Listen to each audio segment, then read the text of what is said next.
Hey, it's Jeff Zito, and thanks for checking out another episode of the Celebrity Jobber Podcast, streaming on Spotify, Apple Podcasts, or wherever you listen to podcasts. Please subscribe. Would love a 5-star rating, and please leave a review. You can check out past guests on celebrityjobber.com, and you check out our YouTube channel, which is youtube.com/celebrityjobber. What if Chris Jericho wasn't one of the greatest professional wrestlers of all time? What if he wasn't the lead singer of the band Fozzy? I mean, this band, he's been in this band for a little bit now, and over the last 5, 6, 7 years, they have had a lot of songs on the radio, had a lot of hits. They had the #1 song with Judas, which was just a few years back. And I mean, you think the guy could move from one area to the next, but no, he does it all. He's got a successful podcast. I mean, I don't know how he does it. I don't know how he has the time, but he does. And he does everything at a very high level. But what if? What if he didn't get his big break? What if he wasn't Chris Jericho, professional wrestler? Chris Jericho, host of the podcast Talk is Jericho. Chris Jericho, lead singer of the band Fozzy. I mean, what if? What if he was just Chris Irvine? We'll find out, as Chris Jericho is my guest this week on Celebrity Jobber. The Celebrity Jobber Podcast with Jeff Zito. If you like what you hear, please subscribe. What if these celebrities weren't famous? What would they have become? What was their first job? We're about to find out. So, are you an empty nester now? Yep. So, how's your life changed? Has it changed? Is your life different now that you got a lot of spare time now? I mean, yeah. I mean, it's not really like a lot of extra free time. It's just a different type of free time now when life changes. It does. So tell me, you've done so many things over the years, right? You probably, I don't even know what you would consider calling yourself. I mean, you have a successful podcast. You've done some acting. One of the greatest professional wrestlers of all time. You're in the band Fozzy. What do you do? What do you tell people that don't really know you, that you walk and introduce yourself to them for the first time? What do you tell them you do? I mean, I think at this point, just entertainer kind of encapsulates everything. I don't ever go up to somebody and say, "Hi, I'm an entertainer," but I think that's the kind of way that I look at it, with all the different facets of what I do. It all boils down to keeping people happy and keeping them excited about things that might take them away from what they're going through in their lives. So it really is entertainment based, all the different elements of genres that I work on. It's at the end of the day, it's once again just entertainment overall. So what did you think you were going to do? Like you went to college and you graduated with a communications degree. What did you think was going to happen right after that? What was your thoughts? Well, it wasn't thinking. The only reason I went to college is because I was too young to go to wrestling school. So you had to be 18, and I graduated from high school when I was 17. So I just went to college to kill some time, basically. I mean, I always knew I wanted to be a wrestler. I always knew I wanted to be in a rock and roll band from early teens. So that was kind of always what it was that I was going to be doing. So yeah, there was no backup plan, and there was no options or alternatives. It was focusing on those things. Wrestling was first, music was second, and going to college, like I said, was basically just to take up some time until I was old enough to go train. So how did you get into wrestling? Was it something that like you and your dad watched together? Where did it all start? I used to watch wrestling with my grandma. When I was really young, she was really into it, and I just really got connected with the characters and then the whole show business side of it, and obviously the athleticism, but it was always the stories and the personas and the characters that I got into more than anything. And your dad was a professional hockey player. He was a big star in the NHL back in the day. Was that ever a part of your life, playing hockey? Yeah, I played, but I just wasn't really very good at it. It wasn't something I was super passionate about. I mean, I had fun doing it when I was a kid, but it wasn't something that I ever had any aspirations of going into. So, all these years, all these different phases of your life. I mean, it's going to be this is really a hard question, but, I'm just wondering, do you remember a moment in time where it all changed for you? Like a big break, if you will? Maybe it was a TV appearance or a specific match. What was it, do you feel like, the moment that things like changed for you?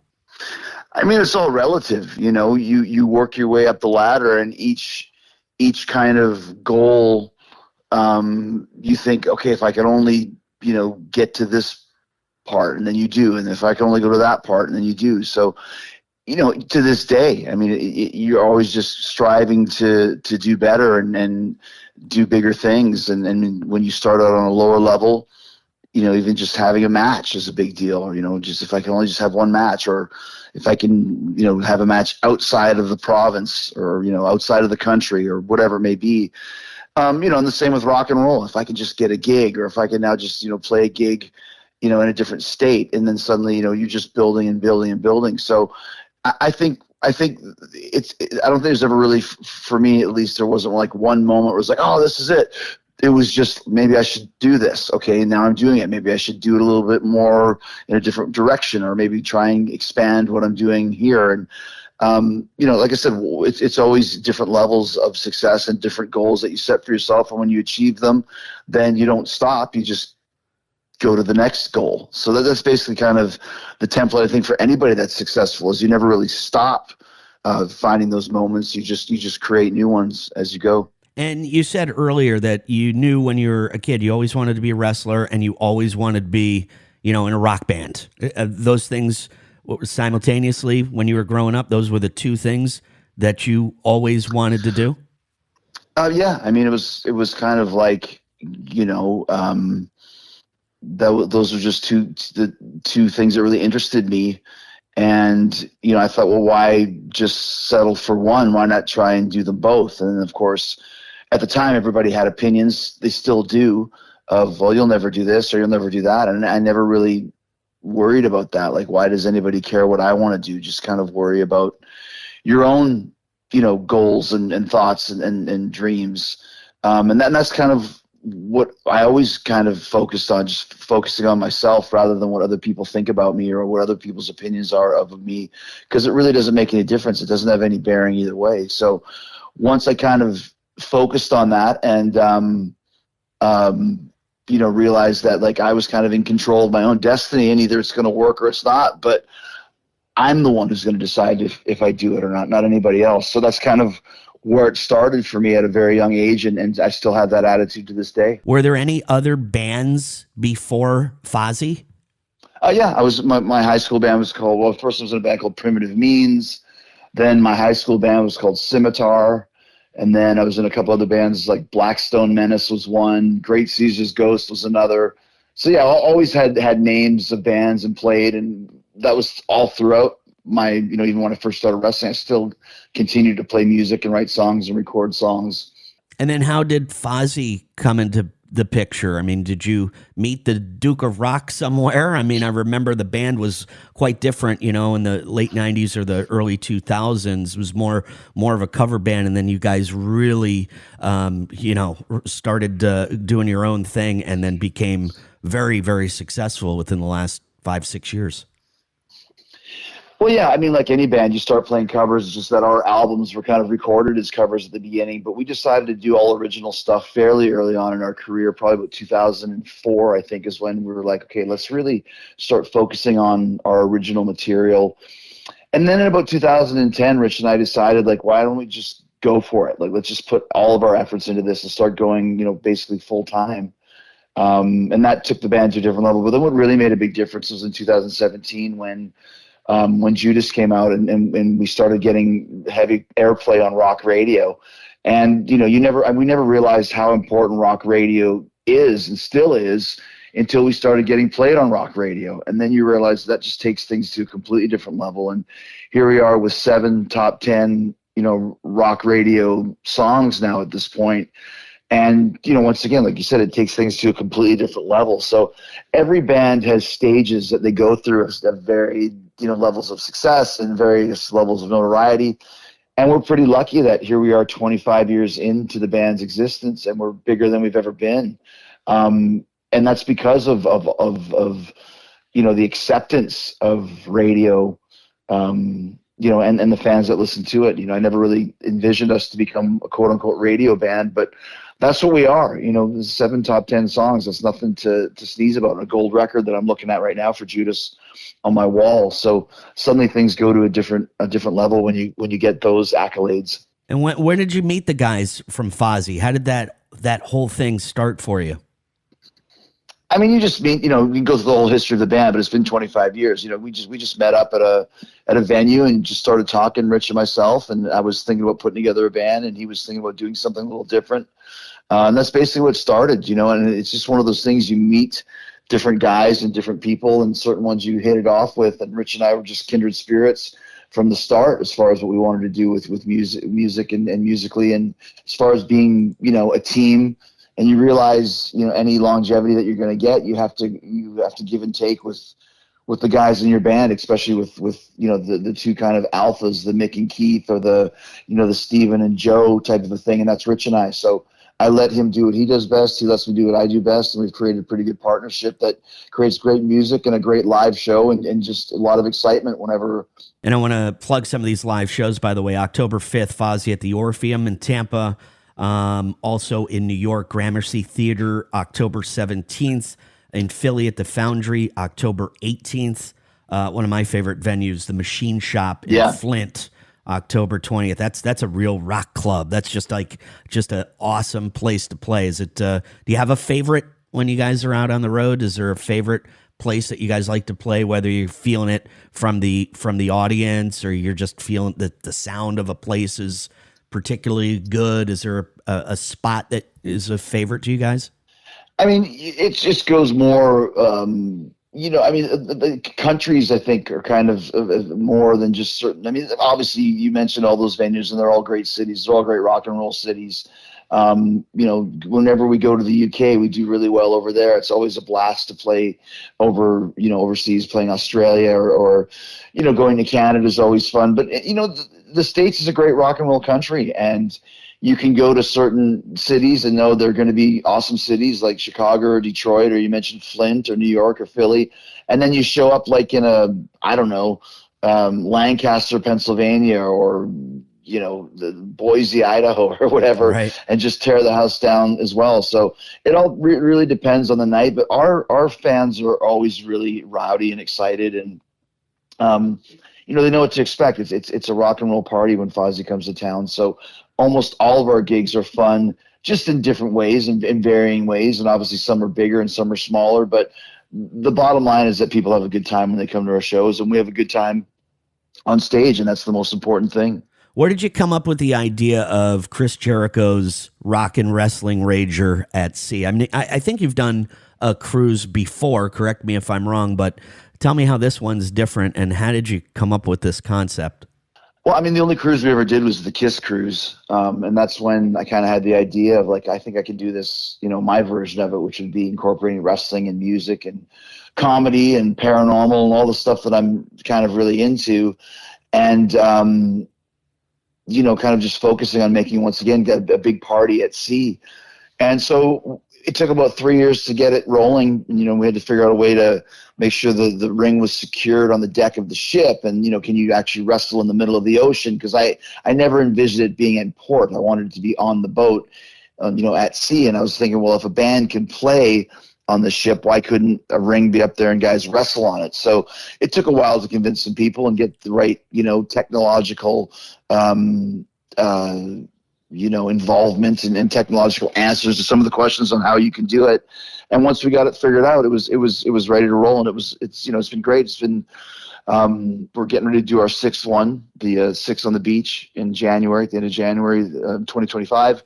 And it really has just become just this reputation of being a great time. And, if you don't like music, there's wrestling. If you don't like wrestling, there's music. If you don't like either, there's comedy. So it really is something for everybody.